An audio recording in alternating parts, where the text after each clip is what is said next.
பார்த்தீங்கன்னா இங்கே பாருங்க, சென்னை நூலகம் 1942. ஓகேங்களா? இதில் 3 மொழி, எது? தெலுங்கு, தமிழ், வடமொழி. இத்தனை நூல் இருக்கு. அதில் என்னன்னா 21, 28 என்னது? ஓலைச்சுவடி. அதுக்கு அடுத்தது என்னது? 29, 41 நூல்கள். அவ்வளோதான். இந்த மாதிரி நோட்ஸ் எடுத்துக்கணும். ஓஎஸ்ஆர் நூலகம் எங்கே உள்ளது? சென்னை. எப்போ தொடங்கினாங்க? 1942. அதில் எத்தனை ஓலைச்சுவடி உள்ளது? 21, 28. ஓகேங்களா? எத்தனை நூல்கள் உள்ளது? 29, 40. நம்ம படிக்கும்போது என்னன்னா இதை மாற்றி கன்ஃபியூஸ் பண்ணிப்போம். அவன் கொடுப்பான். எப்படி கொடுப்பான் தெரியுமா? ஓஎஸ்ஆர் நூலகம்னு சொல்லி கொடுத்துருவான். டாபிக் கொடுத்துட்டு சென்னைக்கு பதிலாக தஞ்சை கொடுத்துருவான். கொடுத்துட்டு அப்புறம் என்ன சொல்லுவான்? தமிழ், தெலுங்கு, வடமொழி அப்படின்னு கொடுத்துருவான். அதில் அது மட்டும் கொடுத்துட்டு கூட வந்து இன்னொரு ஆப்ஷன் சேர்த்துக்குவான். தமிழ், தெலுங்கு, மலையாளம்னு கொடுத்துருவான். ஆனால் அது கிடையாது, அது தப்பான ஆன்சர். தமிழ், தெலுங்கு, வடமொழி இது 3 தான் கரெக்ட். அது மட்டும் நம்ம அது மாதிரி இருந்தால் சூஸ் பண்ணிக்கணும். அதுக்கடுத்து 21, 28 இதை கொடுத்துட்டு 21, 28 நூல்களும் 29, 41 ஓலைச்சுவடின்னு கொடுத்துருவான். இந்த மாதிரி தான் கடினமான ஒரு வினாக்கள் அமைக்கணும். அப்படின்னா இந்த மாதிரி தான் அமைப்பாங்க. ஓலைச்சுவடிக்கு பதிலாக நூல்கள் கொடுத்துருவாங்க, நூலுக்குள்ள ஓலைச்சுவடி கொடுத்துருவாங்க. இதெல்லாம் நாம் எப்படி ப்ரிப்பேர் பண்ணுறோம், எப்படி படிக்கிறோம், அந்த மாதிரி நம்ம ஞாபகம் வச்சுக்கணும் மட்டும்தான் முடியும். இது வந்து பேசிக் தான், சிம்பிளாக ஞாபகம் வச்சுங்க. ஒன்றும் இல்லை. ஓலைச்சுவடி அதிகமாக இருக்குதா, புத்தகம் அதிகமாக இருக்குதா? புத்தகம் தான் அதிகமாக இருக்குது. அப்போ புத்தகம் அதிகமாக இருக்குன்னா எத்தனை? 29, 41. ஓலைச்சுவடி எத்தனை இருக்கா? கம்மியாக இருக்கும். 21, 28. அவ்வளோதான். Simple concept. இது ஞாபகம் வச்சுக்க முடியாதா? ஓகே, அது ஞாபகம் வச்சுங்க. அவ்வளோதான், முடிஞ்சு போச்சு. சரிங்களா? ஓகே, அடுத்தது பார்ப்போம். கீழ்திசை நூலகம் சென்னை. இது வந்து ரொம்ப எப்படி சொல்றது, இந்த நூலகத்தில் நிறைய பேர் தெரியாது. இதெல்லாம் எல்லாரும் சொல்லுவாங்க அண்ணா நூற்றாண்டு நூலகம் அந்த மாதிரி தான் சொல்லுவாங்க. இல்லை கன்னிமார லைப்ரரி தான் சொல்லுவாங்க. நிறைய நூலகம் சிறந்த அதெல்லாம் இருக்கு, தெரியாமல் இருக்கு. அதை பார்ப்போம் வாங்க.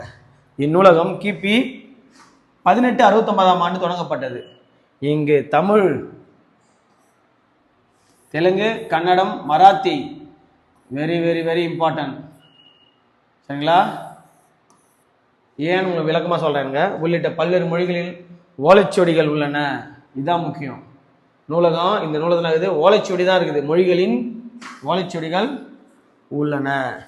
கணிதம், வானியல், மருத்துவம், வரலாறு உள்ளிட்ட பல்வேறு துறை நூல்களும் இடம்பெற்றுள்ளன.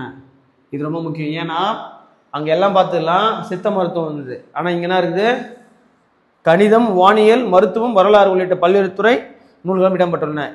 இது தற்போது அண்ணா நூற்றாண்டு நூலகத்தின் 7ஆம் தளத்தில் இயங்கி வருகிறது.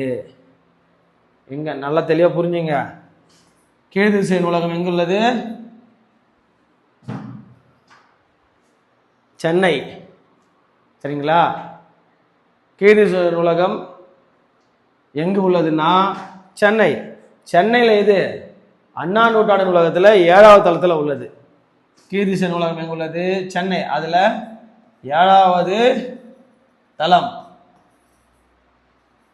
அண்ணா நூற்றாண்டு நூலகம். அதில் 7ஆவது தளத்தில் இருக்கு. இதில் முக்கியமானது என்னன்னா மராத்தி யார் பேசுவாங்கன்னா மராட்டியர்கள். உங்களுக்கு யார் ஞாபகம் வரும்? மராட்டியார்னா உங்களுக்கு நம்ம சத்ரபதி சிவாஜி ஞாபகம் தான் வரும். சரிங்களா?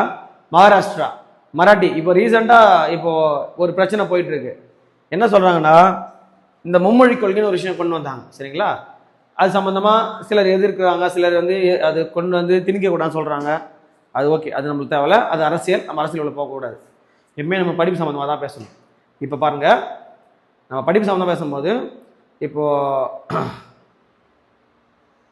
மகாராஷ்டிராவில் இருக்கிற முதல்வர் அவர் என்ன சொல்றாருன்னா, இங்கே இருக்கிறவங்க வந்து மராத்தி படிக்கணும், மராத்தி தெரிஞ்சிருக்கணும் அப்படின்னு சொல்றாரு. சரிங்களா? ஏன்னா அங்கே எல்லாமே ஒரு லாங்குவேஜ் வந்து ஸ்ப்ரெட் பண்ணிட்டாங்க. என்னது? ஹிந்தி வந்து காமனாக பேச ஆரம்பிச்சிட்டாங்க.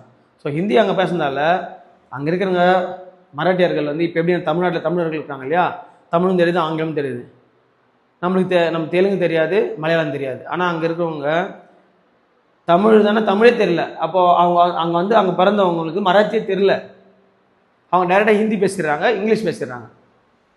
ஸோ அவங்களுடைய மராத்தி, அவங்களுடைய